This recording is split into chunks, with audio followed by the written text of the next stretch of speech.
What up, y'all? So this week we're gonna do another video on UFC categories for UFC 321 that's happening this weekend. This is going to be our new series that we're going to have every week on every card. So, as if you watched last week, you saw I assigned each fight on the main card.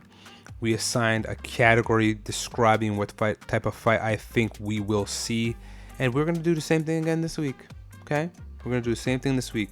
Last week I did give a little bit more of a breakdown on each fight, and then I gave a breakdown of the category. We're not gonna do all that. I'm just gonna give you the categories, and then I'm going to assign them to the fight, and we're gonna call it quits. Okay. So the five categories are the dog fight, dun dun dun. Best back and forth, dun dun dun. Most likely upset, most brutal KO, fastest finish. Okay, so before we continue the video, which category do you think each fight will get and why? Let me know in the comments right now. Okay, before I assign the categories though, I saw this really funny joke and I thought it was hilarious. Okay, and I want to share it with you guys right now before we get into this. So yesterday, right, I got up in the morning and I went to my kitchen and I was like, man, what do I eat for breakfast? What do I eat for breakfast? And so, the light bulb went off in my head and I said, I know what I'm gonna eat for breakfast. And I went down the stairs, right? I was like, do, walked down the stairs. I opened the pantry, and there was cereal gone.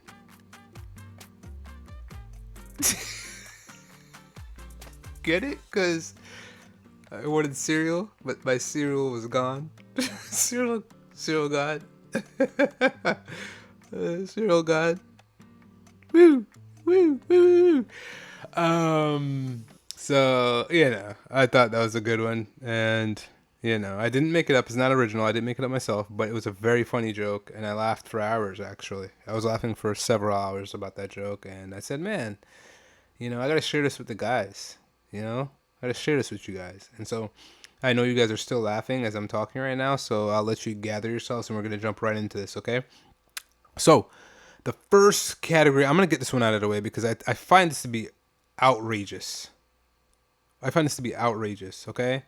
I'm going to assign most likely upset to Verna Jandiroba. I don't understand how she's the underdog here. Now I do. I guess I do. Mackenzie Dern beat her in the first fight. Okay, in their last four fights, Mackenzie Dern beat up Amanda Lemos pretty good. Got a robbery decision win over Lupi Godinez. Lost to Amanda Lemos, who's actively fighting right now, who just won. I can't remember who she beat. I think she beat, God, what's her name again? God, whatever. I don't even care. She won, though. Okay, so Mackenzie Dern lost to, so she got a robbery decision win over Lupi Godinez, lost to Amanda Lemos, and got slept out cold by Jessica Andrade. That's Mackenzie Dern's last four. That's her last four fights. Verna Jandiroba is on a 5-fight win streak. She beat Amanda Lemos. She beat Yan Janan. Okay. She beat who are some other good wins? I know she's got some other good wins. I think Miranda. She's on like a 5-fight win streak. Hold on, I have to look now because this is gonna upset me. But my point being is, Verna Jandiroba should obviously be getting this shot right now. Should be the favorite, and the fact that she's not the favorite goes to show that the UFC really likes Mackenzie Dern. I mean, she's a looker. She got some looks. You know what I'm saying? But it's like, so okay, she beat Yan Janan, she beat Amanda Lemos, she beat Lupi Godinez, actually beat her. Jessica Marina Rodriguez, good win, and Angela Hill, 5-fight win streak. Compared to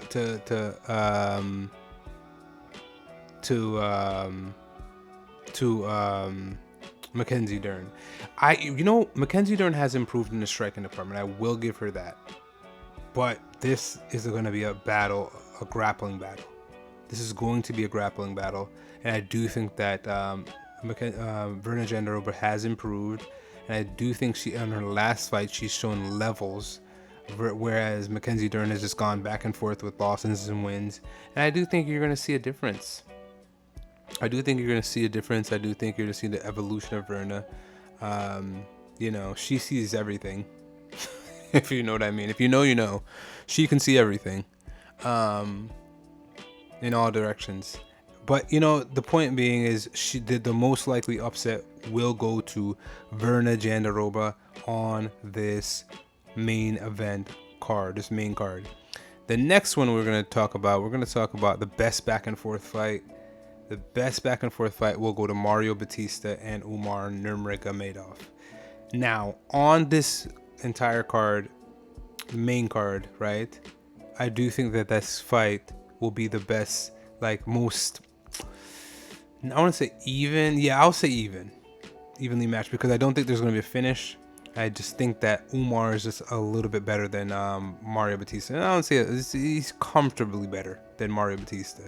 I think this would be a Umar Nurmagomedov comfortable 30-27, but I think Mario Batista is going to have moments where maybe he stings Umar, maybe he gets up from a takedown, maybe he lands something significant.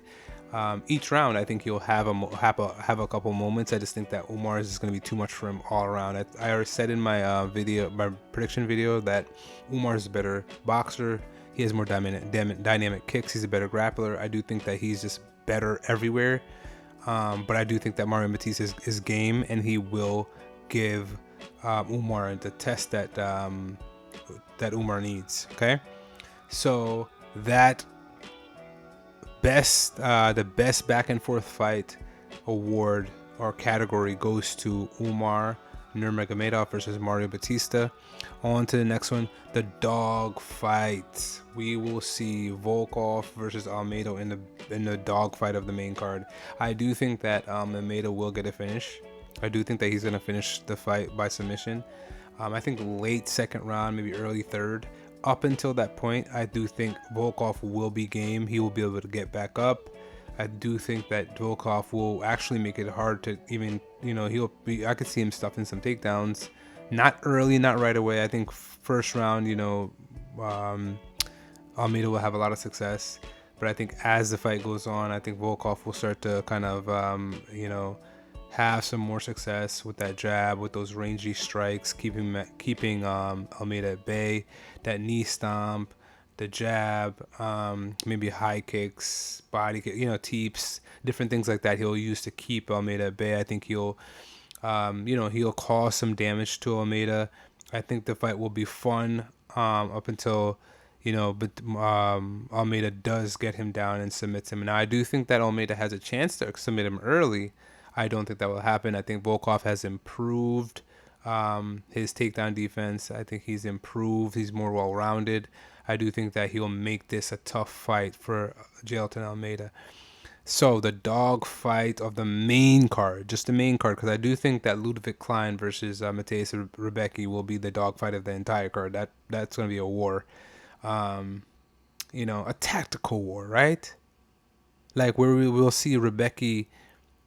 He'll be very, very, aggressive. Where Ludwig Klein will be aggressive too, but more calculated, and he'll kind of tone Rebecki down just enough to kind of pick away at him, hurt him, and it'll be a fun back and forth. Maybe Rebecki lands something devastating because he has a lot of power, but with Ludwig Klein's reach advantage and all those things, I do think that he'll win that one. I don't know why I just went off course, but the dog fight of the main card will be Volkov versus Almeida, which leaves the last two categories will be the most brutal KO and fastest finish.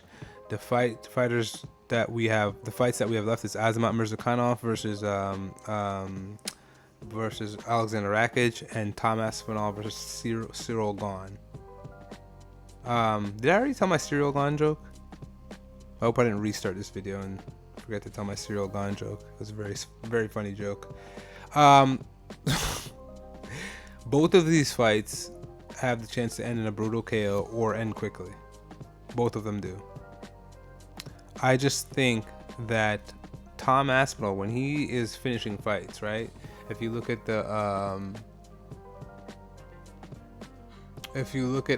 his last couple fights versus why am I drawing a blank on this guy's fights? My goodness gracious.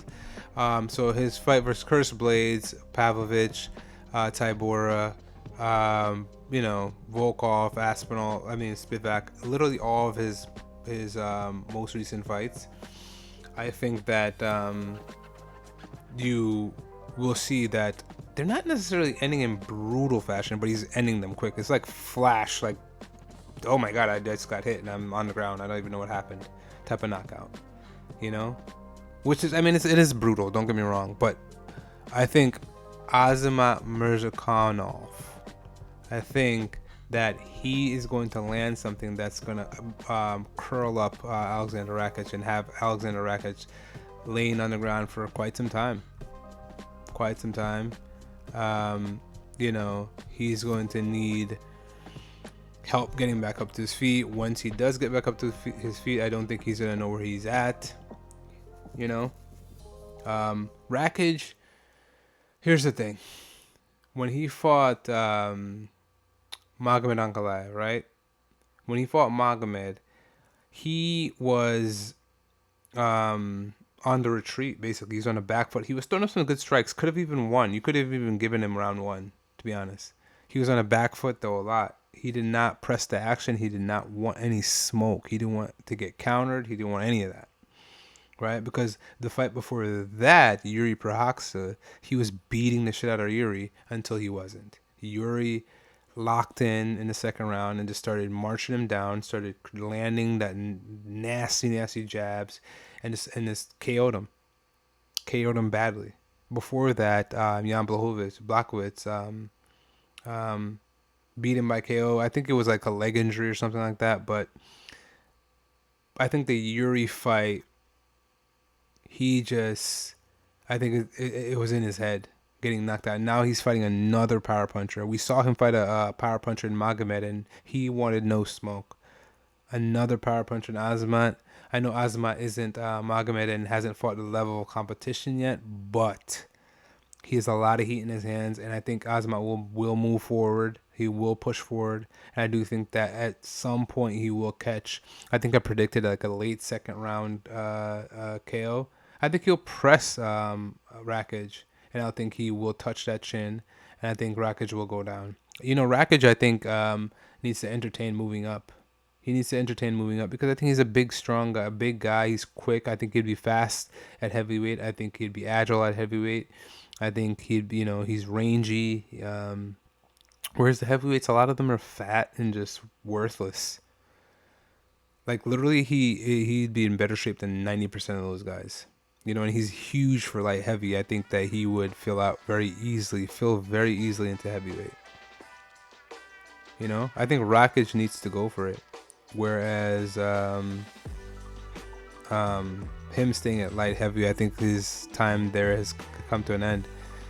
His time there has come to an end. Yuri's there. He's not beating Yuri. He's not beating, he's not going to beat Magomed.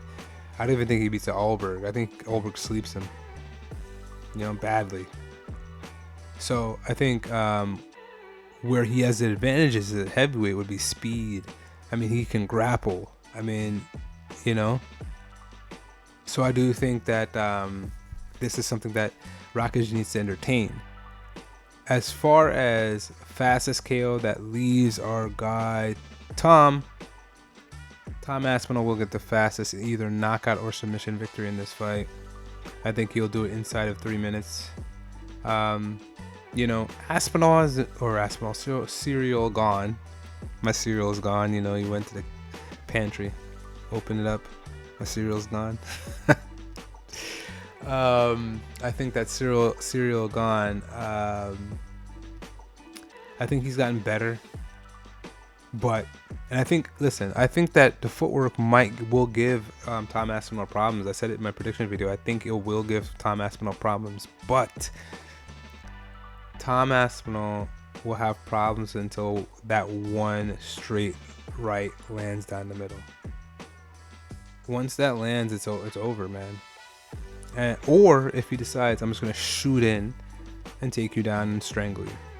Kimura, arm triangle, any of those I can see ending the fight, you know, and it's going to happen very quickly. So fastest finish will go to Tom Aspinall, unless Cyril Gane has just developed some sort of power. I don't see how he would win this fight, where he wins the fight, because yes, he has good footwork and he's very agile for as big as he is. He's huge. He's a big guy. But at some point, Tom's gonna hit him, and then what? You know what I mean? London Bridge is falling down. Is what? You know what I mean? So it's like, I just think that this will be the fastest finish, and that is all I got for the 5 categories of UFC 321. It's your boy, MMA Mechanic. Like, comment, share, subscribe, bell icon, all the above. Until next time.